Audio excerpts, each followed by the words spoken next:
Oke, kembali lagi di vlog with Hasabat bersama saya Hasabat tentunya ya. Dan kali ini saat ini saya Hasabat sudah sampai di daerah Pekanbaru Riau, saudara. Dan kali ini kita akan mengeksplor perjalanan suasana Pekanbaru Riau seperti apa keseruannya. Yuk ikuti perjalanan saya, tonton video ini sampai selesai, dan stay tune terus ya saudara, karena banyak sekali konten-konten menarik, terbaru dan juga terbaik dari saya Hans Edward tentunya ya. Oke, baik. Di sini cuaca di sore hari ini lumayan sangat cerah banget ya saudara. Seperti yang tadi sudah saya jelaskan tadi ya. Dan kebetulan aku lagi dalam perjalanan menuju ke pusat pemerintahan Provinsi Riau, saudara. Oke, baik. Kayaknya sopirnya mau muter balik dulu, sekalian mau beli apa, saudara. Ikuti keseruan saya seperti apa ya. Oke. Nah, di sini lalu lintasnya nggak seperti di Jakarta maupun kota-kota penyangga besar lainnya seperti Bogor, Depok, Tangerang, maupun juga Bekasi, saudara. Wow, keren banget ya saudara. Baik, kami ingatkan kembali kepada Anda sambil menemani keseruan kita pada episode kali ini. Dan kebetulan aku lagi dalam perjalanan ya saudara ya, menuju kondangan ya saudara ya, terlebih dahulu ya, sebelum melanjutkan kembali keseruan kita ya saudara. Nah,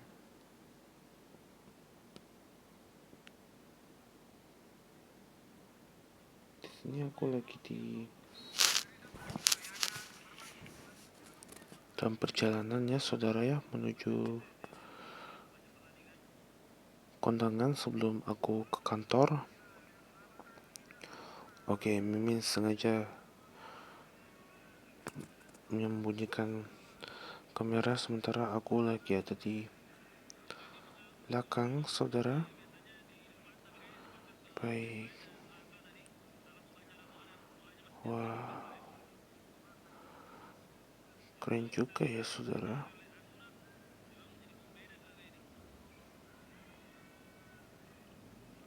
Baik.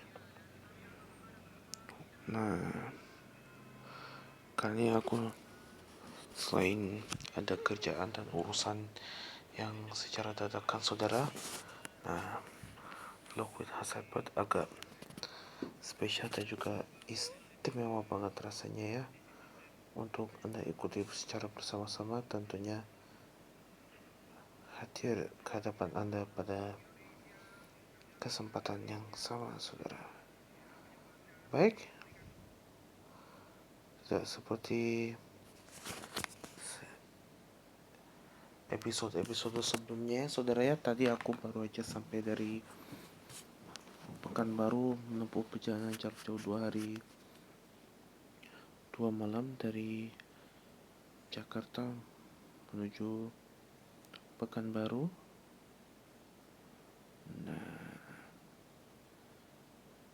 Dan sambil menemani keseruan kita pada vlog Hasabat kali ini, kami ingatkan kembali kepada Anda untuk jangan lupa untuk selalu subscribe seluruh laman YouTube channel resmi Hans Edward, like, share, dan komen sebanyak-banyaknya, serta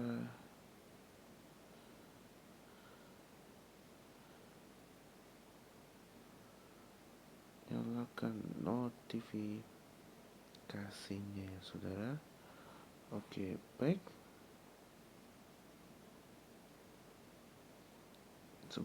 Oke.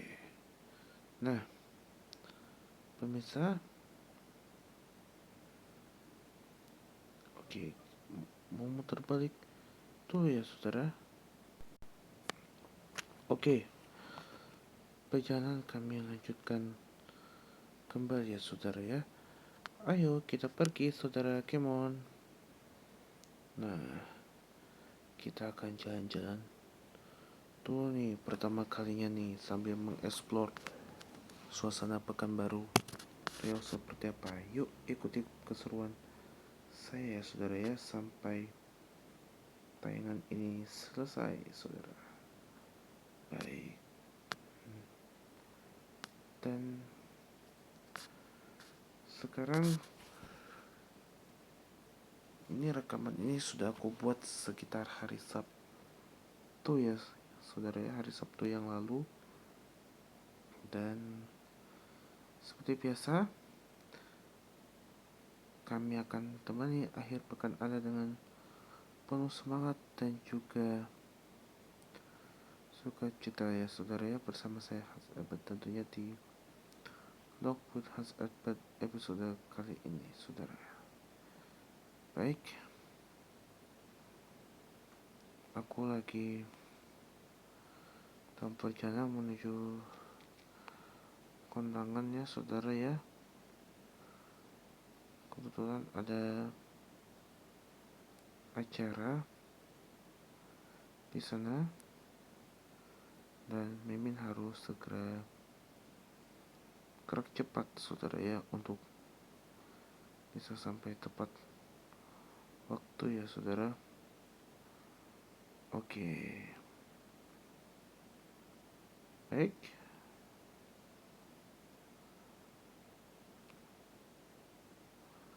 Nah, Mimin ingin singkat aja ya saudara ya, langsung saja kita akan ikuti keseruan saya seperti apa. Tonton video ini sampai selesai dan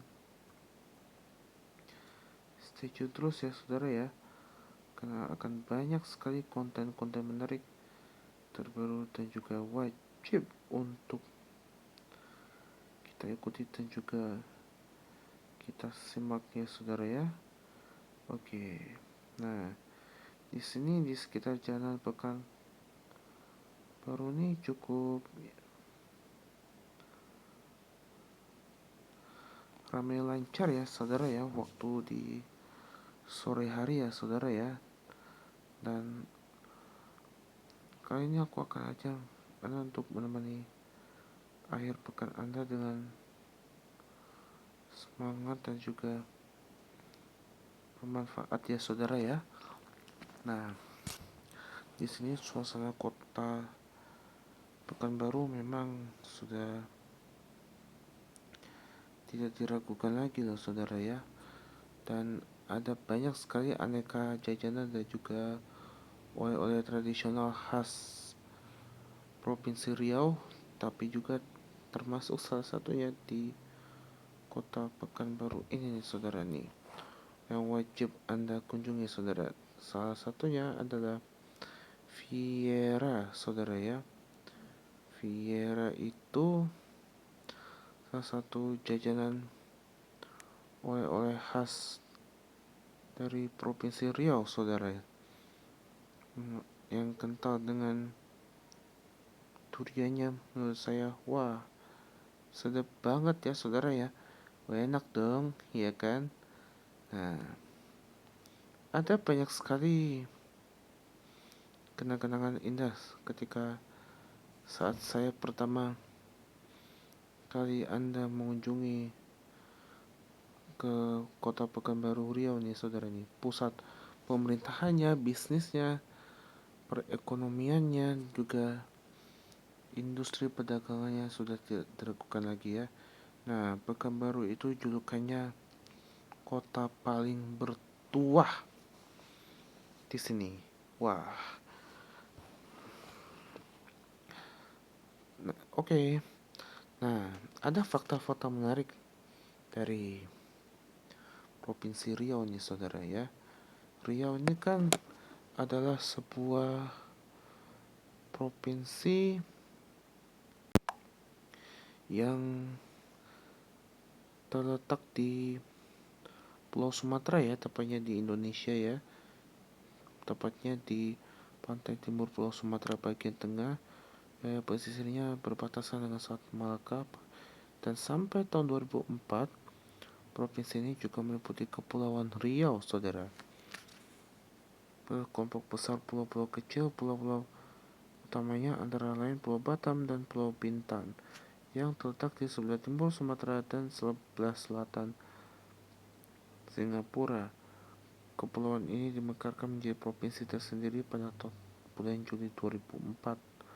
Ibu kota dan kota terbesar di Provinsi Riau adalah Pekanbaru, salah satunya tempat saya kunjungi.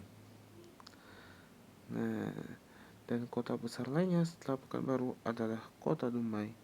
Berdasarkan hasil pada Pusat Statistik Riau, di tahun 2022 penduduk Provinsi Riau berjumlah 6.493.603 jiwa dengan kepadatan penduduk sebanyak 75 juta jiwa, saudara. Baik, saat ini Riau merupakan salah satu provinsi terkaya di Indonesia dan sumber dayanya didominasi oleh sumber alam terutama minyak bumi, gas alam, karet, kelapa sawit, dan perkebunan serat. Tetapi penebangan hutan yang merajalela telah mengurangi luas hutan secara signifikan dari 78% pada 1982 menjadi hanya 33% pada 2005. Rata-rata 160.000 hektar hutan habis ditebang setiap tahun, meninggalkan 22% atau 2,5-45 juta hektar pada tahun 2009. Deforestasi dengan tujuan pembukaan kebun-kebun kelapa sawit dan produksi kertas telah menyebabkan kabut asap yang sangat mengganggu di provinsi ini selama bertahun-tahun dan menjalar ke negara tetangga seperti Malaysia dan Singapura. Ada 3 kemungkinan asal kata Riau yang menjadi nama provinsi ini. Pertama, dari kata Portugis Rio, berarti sungai. Pada tahun 1914, terdapat sebuah ekspedisi militer Portugis yang menelusuri Sungai Siak dengan tujuan mencari lokasi sebuah kerajaan yang diyakini mereka ada pada kawasan tersebut dan sekaligus mengejar pengikut Sultan Mahmud Syah yang melarikan diri setelah kejatuhan Kesultanan Melaka. Versi kedua menyebutkan bahwa Riau berasal dari kata Riahi yang berarti air laut. Kata ini diduga berasal dari tokoh Sinbad Al-Bahar dalam kitab 1001 Malam. Dan versi ketiga menyebutkan bahwa kata ini berasal dari penuturan masyarakat setempat diangkat dari kata Riau atau Riuh yang berarti ramai hiruk pikuk orang bekerja. Dan di masa prasejarah saat itu, Riau diduga telah dihuni sejak masa antara 10.000 hingga 40.000 sebelum Masehi. Kesimpulan ini diambil setelah penemuan alat-alat dari zaman Pleistosen di daerah aliran sungai-sungai Singingi di Kabupaten Kuantan Singingi pada bulan Agustus 2009. Alat batu yang ditemukan antara lain kapak penetak, berimbas, seruk, serpi, dan batu inti yang merupakan bahan dasar pembuatan alat serut dan serpi. Tim peneliti juga menemukan beberapa fosil kayu yang diperkirakan berusia lebih tua dari alat-alat batu itu. Diduga manusia pengguna alat-alat yang ditemukan di Riau adalah Pithecanthropus erectus seperti yang pernah ditemukan di Sangiran, Jawa Tengah. Penemuan bukti ini membuktikan ada kehidupan lebih tua di Riau yang selama ini selalu mengacu pada penemuan Candi Muara Takus di Kampar sebagai titik awalnya. Pada masa prakolonial, pada awal abad ke-16, Tom Price seorang penjelajah Portugal, mencatat dalam bukunya Suma Oriental bahwa kota-kota di pesisir timur Sumatera antara suatu daerah yang disebutnya Air Cat, sekitar Aru dan Rokan hingga Jambi adalah pelabuhan dagang yang dikuasai raja-raja dari Minangkabau. Di wilayah tersebut, para pedagang Minangkabau mendirikan kampung-kampung perdagangan di sepanjang Sungai Siak, Kampar, Rokan, dan Indragiri. Satu dari sekian banyak kampung yang terkenal adalah Senoplan yang kemudian berkembang menjadi Pekanbaru yang kini menjadi ibu kota provinsi. Sejarah Riau pada masa pra-kolonial didominasi beberapa kerajaan otonom yang menguasai berbagai wilayah di Riau. Kerajaan yang terawal Kerajaan Keritang diduga telah muncul pada abad ke-6 dengan wilayah kekuasaan diperkirakan terletak di Keritang, Indragiri Hilir. Kerajaan ini pernah menjadi wilayah taklukkan Majapahit, namun seiring masukkan ajaran Islam, kerajaan tersebut dikuasai pula oleh Kesultanan Malaka. Selain kerajaan ini terdapat pula Kerajaan Kuning, Kerajaan Batik Enam Suku, dan Kerajaan Indragiri. Semuanya diduga berpusat di Indragiri Hilir. Hingga kedatangan kolonial saat itu, terdapat beberapa kerajaan dan kesultanan di Riau. Kerajaan Tambusai, Ramba, Kepenuhan, Rokan, Empat Koto, dan Kunto Darussalam menguasai kawasan hulu Sungai Rokan dan anak sungainya yang sekarang menjadi Kabupaten Rokan Hulu. Kerajaan Kampar Kiri dan Singingi menguasai kawasan sehilir Sungai Kampar Kiri, dan Singingi yang sekarang menjadi sebagai wilayah Kabupaten Kampar dan sebagian wilayah Kabupaten Kuantan Singingi. Kerajaan Kuantan menguasai kawasan sehilir Sungai Kuantan yang sekarang menjadi sebagai wilayah Kabupaten Kuantan Singingi. Kesultanan Siak Sri Indrapura menguasai kawasan yang sekarang menjadi kawasan Kabupaten Rokan Hilir, Bengkalis, dan Dumai. Kota Dumai Siak, Kabupaten Meranti, dan sebagian Kota Pekanbaru, kawasan sehilir Sungai Tapung Kiri dan Kanan, serta Taratak Bulu dan sekitarnya, yang sekarang masuk Kabupaten Kampar. Kesultanan Pelalawan menguasai kawasan yang sekarang menjadi Kabupaten Pelalawan, dan Kesultanan Indragiri menguasai kawasan yang sekarang menjadi Kabupaten Indragiri Hulu dan Indragiri Hilir. Sedangkan sebagian kawasan pesisir Indragiri dulunya jadi wilayah Kesultanan Lingga Riau yang berpusat dari Daik Lingga. Kawasan selir Sungai Kampar Kanan dipimpin oleh datuk-datuk adat mereka sendiri. Di masa Kerajaan Melayu, Kesultanan Indragiri didirikan pada tahun 1298 oleh Raja Merlang I, yang uniknya tidak berkedudukan di Indragiri, melainkan di Melaka. Urusan pemerintahan diserahkan kepada para pembesar tradisional. Baru pada masa kekuasaan Nara Singha II sekitar tahun 1473, para raja Indragiri mulai menetap di pusat pemerintahan di Kota Tua. Pada tahun 1815, di bawah Sultan Ibrahim, ibu kota kerajaan dipindahkan ke Rengat yang kini menjadi ibu kota Kabupaten Indragiri Hulu. Pada masa inilah Belanda mulai campur tangan urusan internal Indragiri, termasuk dengan mengangkat seorang sultan muda yang berkedudukan di Peranak. Dengan adanya Traktat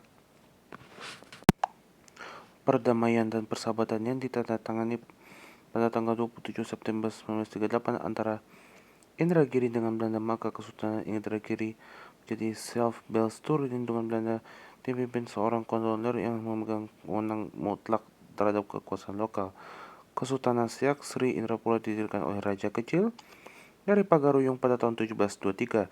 Siak segera saja menjadi sebuah kekuatan besar yang didominan di wilayah Riau atas perintah Raja Kecil. Siap menaklukkan Rokan pada 1706 dan membangun pangkalan armada laut di Pulau Bintan. Namun keagresifan Raja Kecil ini segera ditandingi oleh orang-orang Bugis pimpinannya di Pertuan Muda dan Raja Sulaiman.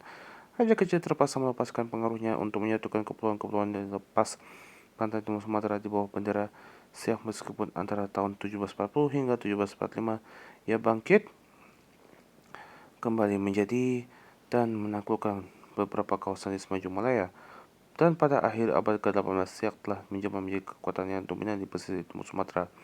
Tahun 1761 Sultan Abdul Jalil Shah III mengikat perjanjian eksklusif dengan Belanda dalam urusan dan hak atas kedaulatan wilayahnya serta bantuan dalam bidang persenjataan.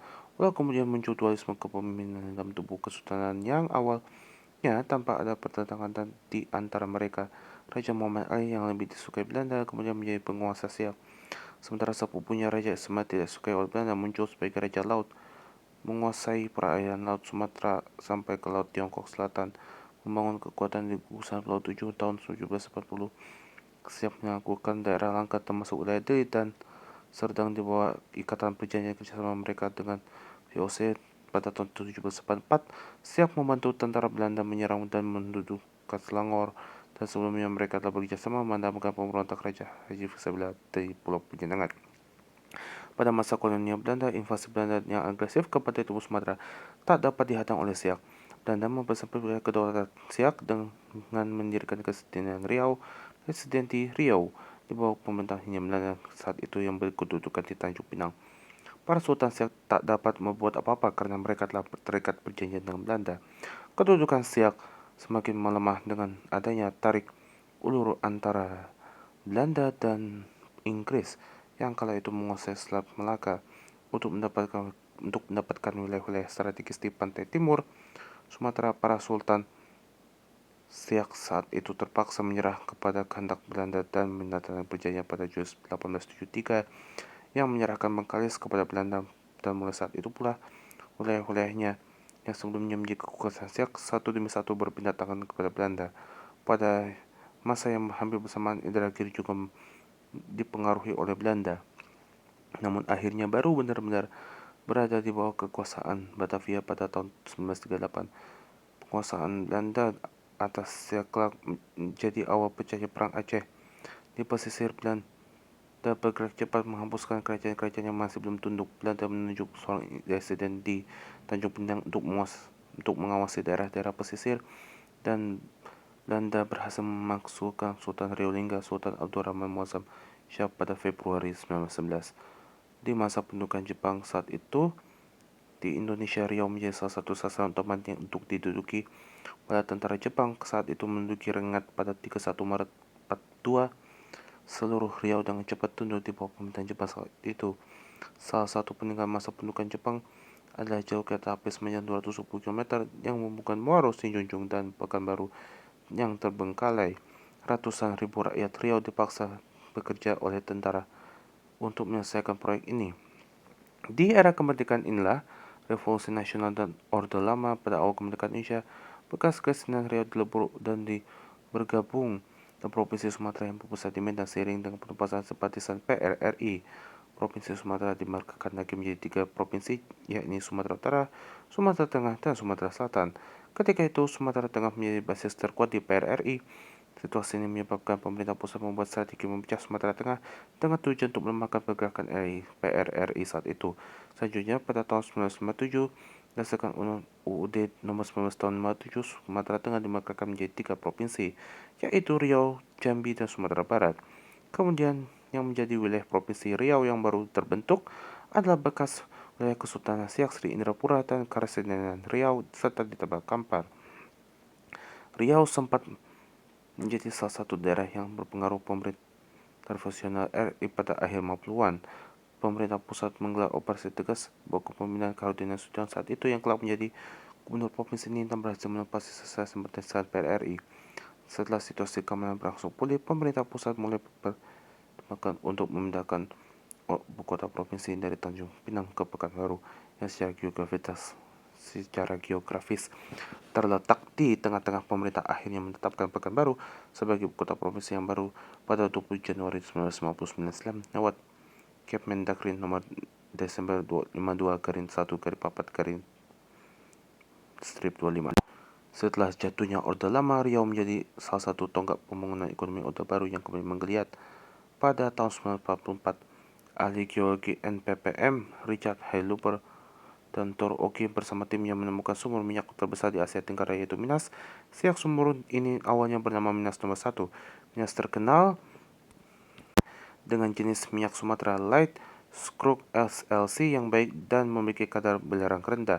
Pada masa awal 1950-an, sumur-sumur minyak baru ditemukan di Minas Duri, Bengkalis, Pantai Cermin, dan Petapahan. Eksploitasi minyak bumi di Riau saat itu dimulai di Blok Siak pada September 63 dengan ditandatanganinya kontrak karya dengan PT California Texas Indonesia, kini milik Chevron Pacific Indonesia. Provinsi ini sempat menjadi diandalkan sebagai penyumbang 70% dari produksi minyak nasional pada tahun 70-an. Riau yang juga menjadi tujuan utama program transmigrasi yang dicanangkan oleh pemerintah Soeharto kala itu. Banyak keluarga dari Pulau Jawa yang pindah ke perkebunan kelapa sawit yang baru dibuka di Riau sehingga membentuk suatu komunitas tersendiri yang kini berjumlah cukup signifikan. Di era reformasi pada tahun 1999 silam, Saleh Jasi terpilih menjadi putra daerah asli Riau kedua selain Arifin Ahmad dan pertama dipilih oleh DPRD Provinsi sebagai gubernur. Pada tahun 2003, mantan Bupati Indragiri saat itu Rusli Zainal terpilih menjadi gubernur dan terpilih kembali lewat pemilihan langsung oleh rakyat pada tahun 2008 silam. Pertanggal 19 Februari 2014, Provinsi Riau secara resmi dipimpin oleh Gubernur Anas Ma'amun. Saat itu baru memimpin 7 bulan, Anas Ma'amun diserahkan oleh KPK menangkap tangan Anas Ma'amun dalam kasus alih fungsi lahan di Provinsi Guangxin. Saat ini Provinsi Riau dipimpin oleh Asyradu Jiliandi Rahman atau Andi Rahman saat itu. Setelah kejatuhan Orde Baru, Riau menjadi salah satu sasaran provinsi yang akan dimerdekakan pada tahun 2002 silam. Saat itu pemerintah menetapkan pemekaran Kepulauan Riau yang beribu kota di Tanjung Pinang dari Provinsi Riau. Dan itulah fakta-fakta penting tentang sejarah Provinsi Riau. Nah, ternyata di Provinsi Riau juga banyak sekali destinasi wisata terbaik yang ada di wilayah Provinsi Riau, termasuk di Kota Pekanbaru tentunya. Nah, kita akan eksplor perjalanan suasana Provinsi Riau, khususnya Pekanbaru Riau seperti apa. Ikuti keseruan saya di bagian akhir video kita pada kesempatan kali ini ya. Baik, itu aja yang dapat kami sampaikan. Terima kasih sudah menemani keseruan kita pada Vlog with Hans Edbert episode kali ini. Sebelum saya menutup perjumpaan kita pada Vlog with Hans Edbert kali ini, kami mau mengingatkan kembali kepada Anda untuk jangan lupa subscribe seluruh laman YouTube channel resmi Hans Edbert 1997, Hans Edbert 97, Hans Edbert, dan juga jurus normalnya like, share, dan komen sebanyak-banyaknya, dan nyalakan notifikasinya, dan saksikan terus Vlog with Hans Edbert episode selanjutnya dengan konten-konten paling bermutu dan juga inspiratif dan juga seru lainnya. Terima kasih atas perhatian Anda dan sampai jumpa.